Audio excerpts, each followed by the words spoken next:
From the Ticats Audio Network, this is Ticats Today with Louie B.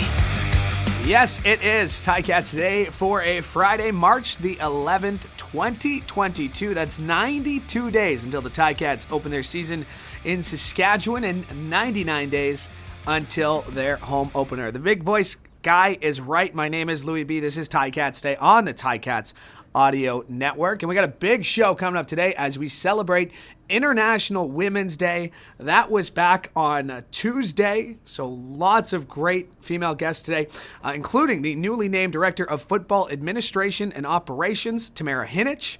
Later, our friend Amanda Ruller. She's an assistant coach at McMaster with the Marauders. She'll be by. And if you were checking out our social media this week, you might have seen a video featuring some amazing women who either work here at the Ticats or have worked at the Ticats. One of them was Kirsten Grohs. She used to be with the Ticats, and now she's manager of football administration for the NFL's Atlanta Falcons. And I caught up with her a while ago, but I'm going to play a little bit of our conversation for you here on today's show as we celebrate International Women's Day and International Women's Month all this month. Let's get to the news and notes, though, from the past week in Hamilton Tiger Cats land. And let's start with the aforementioned Tamara Hinic as the Ticats finalized their 2022 football staff. And Tamara Hinic, as mentioned, hired as the Director of Football Administration and Operations. She's actually rejoining the organization for a second time after she previously served as a football operations and administrations coordinator back in 2011 to 2013. She's got vast amount of experience, including with the University of North Carolina, Charlotte, Football Canada, and most recently with the Toronto Pan Am Sports Center.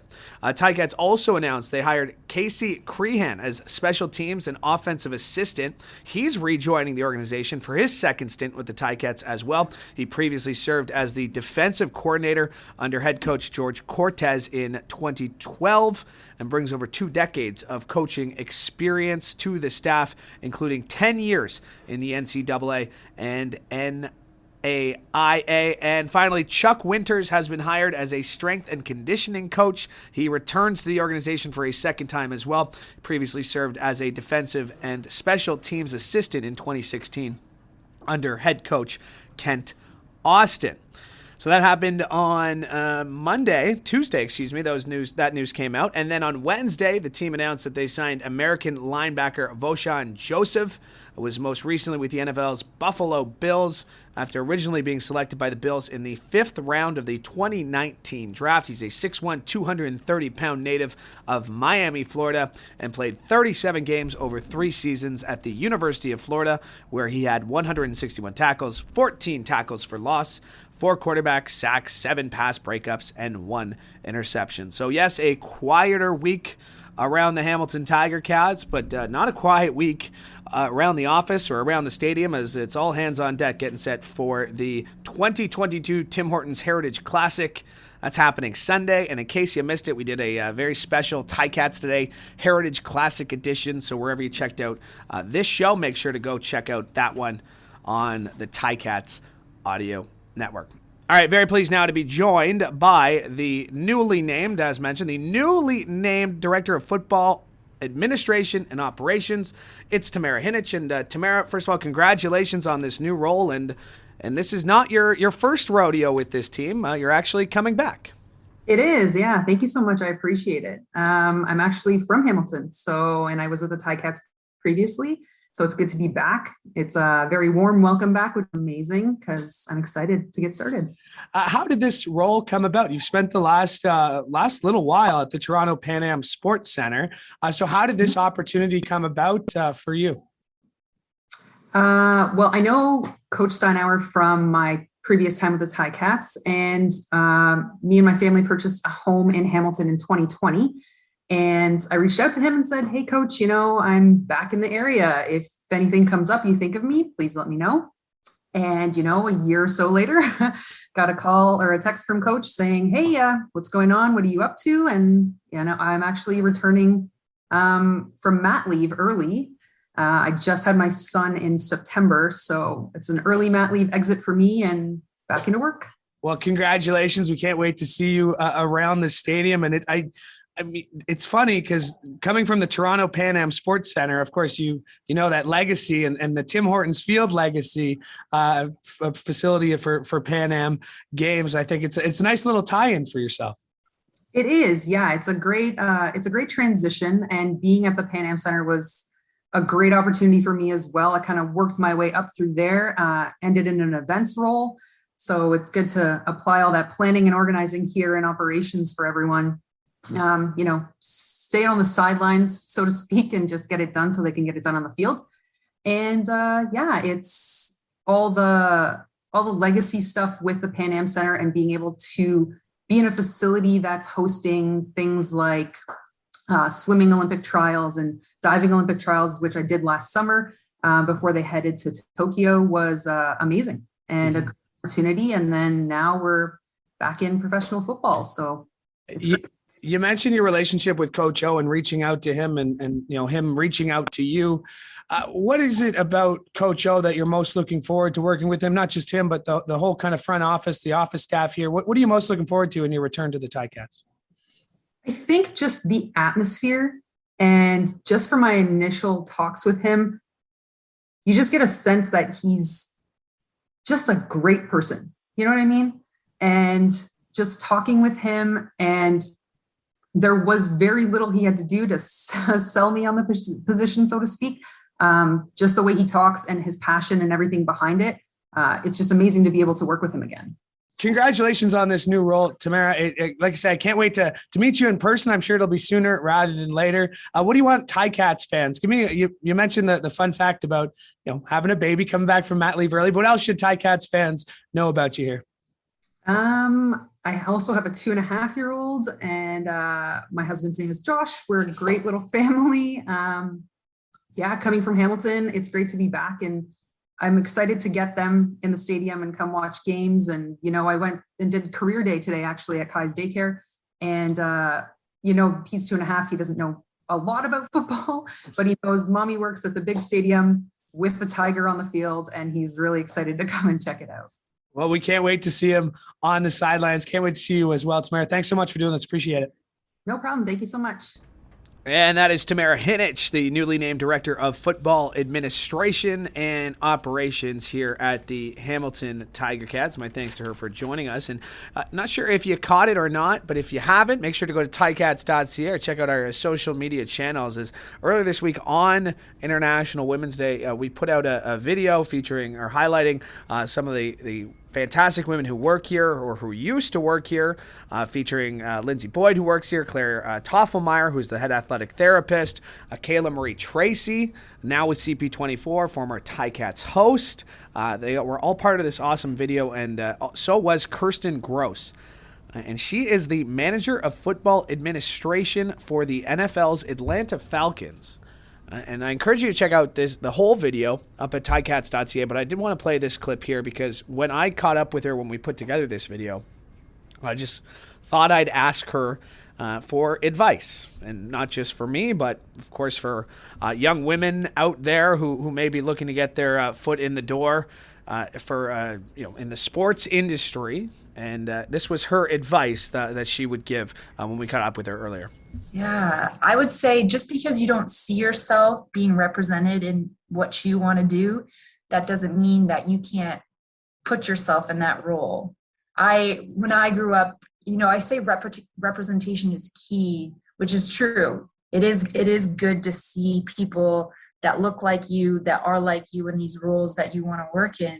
But I also think you can create that role. You can be the first if there isn't already a you out there doing it. And now is such a great time in the world for that, where people are really focused on that and really focused on ensuring people are getting the opportunities they've worked hard for and that they deserve. So don't give up, be resilient, because you will be told no a number of times. But if you really want it, it's out there for you, and now's the time to go get it. So how do you feel as a woman in the NFL, as someone who is putting representation to life? How do you handle that kind of responsibility? It can be overwhelming at times. I'll be honest. Sometimes it's a little scary because we're all human and I'm not perfect, by any means. But the things that are very encouraging to me and that are very humbling is sometimes people will mail me cards or mail me letters, and I'll open those things up, and you would never have any idea that you've had an impact like that on somebody's life. Or someone will call for advice and they'll say something like, "Oh, I look up to you so much," and you're like, "How?" But if that's what helps somebody, aspire to want to work in this industry or a parallel industry, then that's awesome. And I can do, and I will do everything I can to help people, because I not long ago was in the same position of needing help and not knowing where to look for it. And I'll never forget that. And that is Kirsten Grohs, Manager of Football Administrations for the NFL's Atlanta Falcons. All right, very pleased now to be joined by Amanda Ruller. She is back on the show. We had her on during the season, but she is an assistant coach with the McMaster Marauders Football team just down the road here in Hamilton. And so much more than that, newly announced as one of 18 women who have been awarded a youth sports coaching apprenticeship, and very pleased that she's here with us now. And Amanda, we'll start with a happy International Women's Day to you. Oh yeah, thank you for having me. I am an international woman, doing stuff in the football industry, so it fits in really nice. And thanks for having me on. Lots to get into. The Ontario Combine is actually going on as we speak. You just got back from the NFL Combine. But before we get to that, I want to congratulate you. Recently announced as one of 18 former student athletes to be taking part in the 2022-2023 Youth Sports Female Apprenticeship Program. Now, you were already part of the McMaster staff from last year with Stefan Potasic bringing you on. What does this mean to you to be recognized as one of these 18 women? Yeah, amazing. I was very surprised they had asked, we really want you to continue and to come back, because, the program I was with last year was only 1 year term. And for them to even say, I did a great job, and come in and they want me to come back. That really touched my heart and makes me feel like I am valuable within this industry, in this field. So I was very, very honored that they even went above and beyond to help me apply for that grant and get that with U Sport. Was great. And I just feel so lucky to be in this industry and be wanted and valued within youth sport community. And I will come back this year for the semester. I'm actually in Hamilton for spring ball right now, which is great. So I get to meet some of the new players and get back with the coaches and get back into the groove of things. What did you take away from working with Coach Potasic and the rest of the staff that you were obviously very knowledgeable about football. You knew what you were doing. You played the game. You had coached it elsewhere. But what did you take away last year that really stuck with you heading into this new season? Yeah. And like you said, when you have the knowledge, but you can always learn more. And I kind of absorbed everything these coaches had to offer, because obviously they've had way more experience than me. They've been doing it a lot longer. So I asked tons of questions, and these coaches never made me feel like I couldn't ask anything, or I couldn't just shadow them and watch how they approached the athletes, or they approached constructing a practice. I learned so much more than I ever could have thought. And it was just from their experience and their value. I would do something and I say, what do you think of this? So I would get their input and their feedback all the time, and me just learning how to construct a practice a little bit better. And they actually let me do scout defense. So I was running that for a bit, and I never had done that before. So I learned quite a bit from them with that aspect, how to run that, how to manage that, and how to do that to the best of my ability is invaluable. I can go now with more confidence into this year, and then maybe on to the next level. I think you might agree with the idea that we want to get to the point where this isn't news, right? Where, a woman coaching a men's team is not something that needs a big press release. It's just something that happens. We're not there yet. But why do you think it's important for you right now in university, for young players who are making that jump from high school to college ball to see right away that it's not a big deal? Amanda's just like every other coach on the team. And hopefully you'll see more coaches like Amanda beyond college, or you personally beyond college, and it won't be a big deal. Yeah, even growing up, I asked my parents, can I get into football at a young age? And they said, you can do anything the boys can do. I was set that early on. So I never thought that it was a big deal, like you said. And even me going to the NFL Combine, oh my goodness, I met Katrin Rach, I met Jennifer King, Coach Lowe, meeting those women in the NFL, and they never even brought up once that they're a woman coaching in the NFL or they're a woman VP of operations in the NFL. They just said, I am. And that's the language that I want to bring into Canada, just because I feel like we're not there quite yet. And I think athletes, when I work with them, especially at McMaster, they never saw me as a woman coach. They saw me as Coach Ruller, because I did kind of ask them at the end of the season, what did you think? Because obviously I like to get feedback and see what's up. I really appreciated that. The amount of love and respect I saw to these athletes. Well, I'm a leader in myself, and I'm trying to get these guys to be successful, but also growing them up as leaders. And that's huge for me. And once they love and respect coaches in the field, whether that be whatever gender it might be or whoever they are, that's huge for our community and huge for Canadian football. You said good leaders on and off the field, right? Because it's also great to see, a woman in authority figure, a coach, but I mean, that can change how people see women outside of football too. And like you said, with young players, and you're really, you're shaping minds, but you're also kicking their butt. And I want to talk about that, because you got 3 of your guys who are at the Ontario Combine. Like I said, as we speak, we're talking on Thursday. Show is Friday, but we're talking Justice Allen, Mario Alias, and Enoch Penny Laria. Let's start with Justice, because I was lucky enough to get to see him, from the sidelines when I was working with Cable 14. He's a really talented guy, someone who's probably going to put up some big numbers today. I got to work with him, obviously, because he was a running back. So personally, one-on-one, I got to work with him a lot, and he was such a great, hardworking athlete. Obviously, he did tons of great things. I probably know more stats on him. So 52 carries with 314 yards last year, which was amazing, to say the least. So he was someone I really looked to help lead myself, but he shaped me as a running backs coach, because we communicated really well and fed off each other. I said, what do you need as an athlete? How can I best serve you the best to be even considered for the CFL Combine? And helping those guys kind of train, like near the end of the season when we were done, helping those guys train, prepare, and get ready for the Combine coming in was so huge, helping with 40 and 3-cone and those kind of elements. He's a hard worker. He's a good athlete, and he's someone to watch.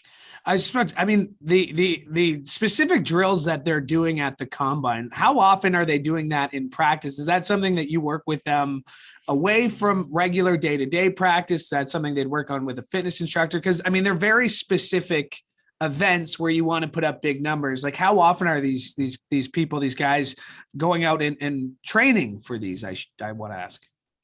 Yeah, definitely. That's a really good question. So it was quite interesting, because I got to wear a couple different hats. Like I said, I was a football coach, a running backs coach, but I also was helping with strength and conditioning. So they would see the S&C coach on the side.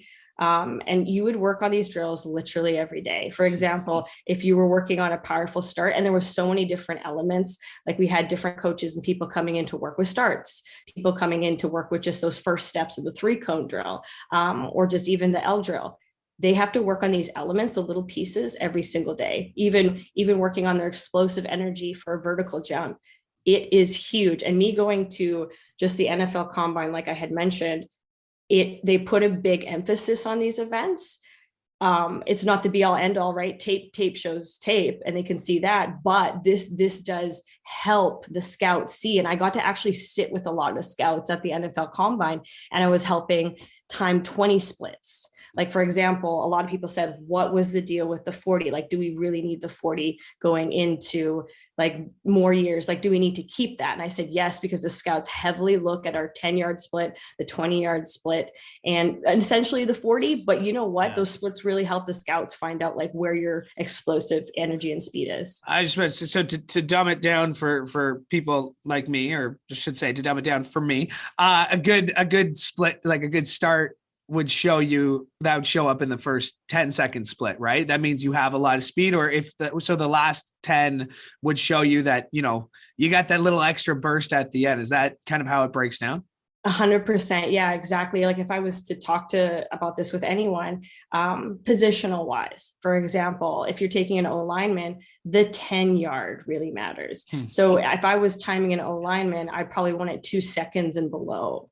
Right. And even if it's getting into the 1.6, like that's a really good time. So you can see how fast they are off the line comparative to, say, if you were doing a receiver, I'd probably do a flying 10. So you could do even just the 20 yards and then time the last 10. I know it kind of gets a little muddy and confusing, but when you see different positions, right? If you're explosive off the line, that's for a guy that's running just short distances. But then the receivers, you want to work on that maximal velocity, which is a little bit farther down, seeing how fast they can get up to their speed at the end. So which is kind of cool to see different positions and where their timing is at. Yeah. What did you take away? Like you mentioned a couple of things there you took away from working with scouts, but was there one thing that stood out to you the most about the whole experience of the NFL Combine? I've only watched it on TV. It's overwhelming to watch on TV. I can only imagine being there in person. Oh my goodness. It was very fast paced. I got to talk with coaches, scouts, Bruce Arian. I actually talked to him about advice for new coaches.